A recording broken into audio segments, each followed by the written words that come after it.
What's up everybody, welcome to ESTNN. My name is Malik. If you don't know who I am, I've been doing a lot of the Overwatch highlights. In addition, I've been doing some news videos, and today we are going to discuss a topic that I have been pondering for a while, and I think that I have finally come to a conclusion to. Now, I know a lot of you are probably beginning to question whether or not anyone can stop the New York Excelsior. They were the first team to secure a spot in the playoffs, and they made it clear that they weren't leaving anything to chance. The New York Excelsior are slow, deliberate, and deadly. They have intense mechanical skills, and they are able to eliminate nearly every team with precision. First things first, we're going to be talking about their play style and some of the things that I think highlight them as an exceptional team in the league. And then we're going to kind of talk about what it takes to execute these plays effectively. After that, I'm going to be talking about what kind of changes I think that we're going to need to see in the game in order to knock the New York Excelsior down a peg, for them to be delivered multiple losses in a stage. And then I will be revealing who I think is the team that will deliver them the biggest loss or the biggest upset.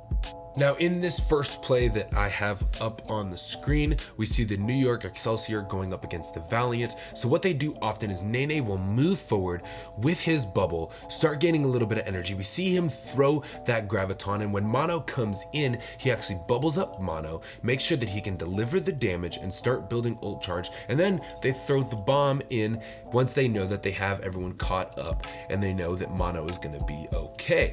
After that, it's just a little bit of a cleanup, and you can see how the communication comes forward. Jonak frags out in the back, and everyone kind of just works as a team no matter what the LA Valiant do.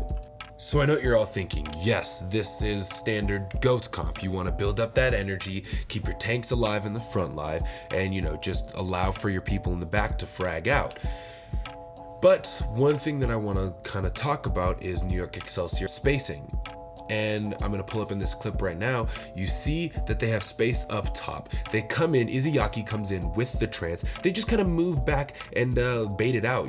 He bubbles Jonak because he doesn't want him to get, taken out that early in the fight. This is a last fight. And then Nene comes forward, bubbles himself. Meko throws the bomb in the back. And then Mono uses a counter shatter. You can kind of see how they just kind of make this pincer formation around the enemy team, around the LA Valiant. And they use their ultimates with enough timing and enough spacing that they can get those pickoffs and really do the damage that they want to do. Now, this fight is obviously a lost cause, but as I play it again, you can kind of see how they pull back whenever the LA Valiant engages. And then you can see when that trance comes through, they kind of back off, and now they start to re-engage forward again. They throw the bomb into the back, kind of distracts them a little bit, and even when Space throws his bomb onto the cart, Mono shatters to take down the rest of the LA Valiant, so they can't even capitalize on the bomb.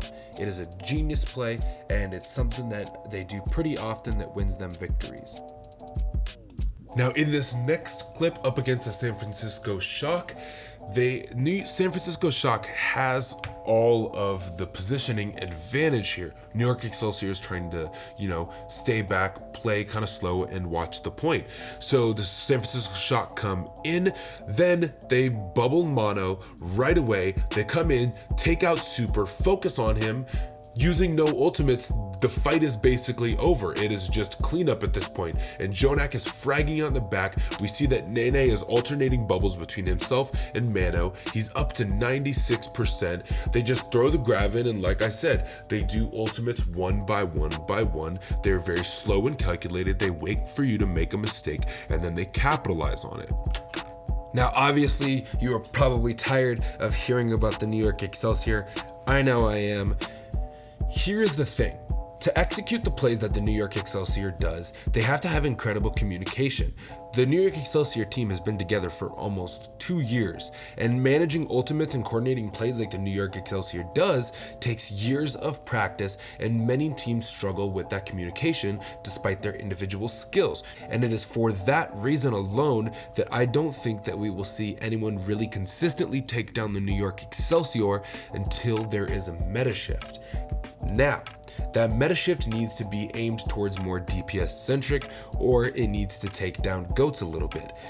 Obviously, there are some new patches out on the live servers now, but if you look at the Grandmaster ranks, where most of those top 500 and professional players are, you can see that they're still playing GOATs, so I doubt that we will see a DPS-centric lineup come into play anytime soon.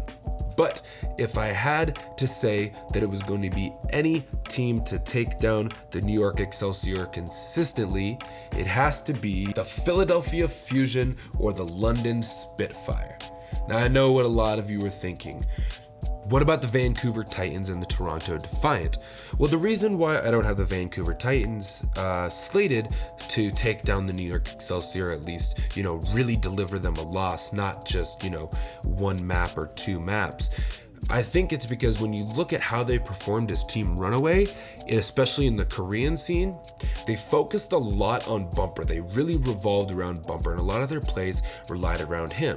And NYXL is a great DPS, but he is no playmaker. When you look at the New York Excelsior, if you're going to have these two teams that are almost identical go up against each other, the New York Excelsior has 3 players that are really playmakers, actually 4, because Jonak, Nene, Mano, and Meko are all great at making plays. They can communicate and work around each other almost perfectly. A lot of the times, the Vancouver Titans, and as they were Runaway, they waited for Bumper to really make those big plays, or for someone like NYXL to open up a position. And the reason I don't have the Toronto Defiant slated to deliver the New York Excelsior a big loss is because I don't think that they have the communication and time and coordination together in order to do that and in order to counter someone like Mano, Jonak, and Nene. So the meta includes more DPS. Why would that matter? I mean, New York Excelsior has Sabiobi, they have Libero, they have these great players. Yes, I know that, but when you look at the DPS lineups of the London Spitfire and the Philadelphia Fusion, you're talking about a different league completely. EQO, Carpe, Birdring, Guard, Fit, Gesture. These are crazy players that have just been able to flex their DPS muscles consistently on multiple occasions. We know what they can do, we've seen it, and the fact is Nene has been playing Zarya for a long time, so I'm not really sure if any of the New York Excelsior team has had extensive practice with a DPS lineup.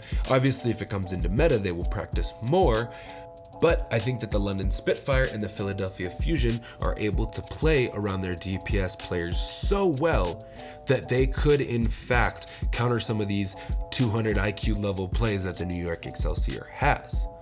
The Philadelphia Fusion will go up against the New York Excelsior at the first game of Stage 2, which is why I think that they could have a major upset starting it out. EQO and Carpe are 2 of the best DPS players in the league, not to mention Snillo, even though he hasn't been receiving a lot of playtime in this recent meta.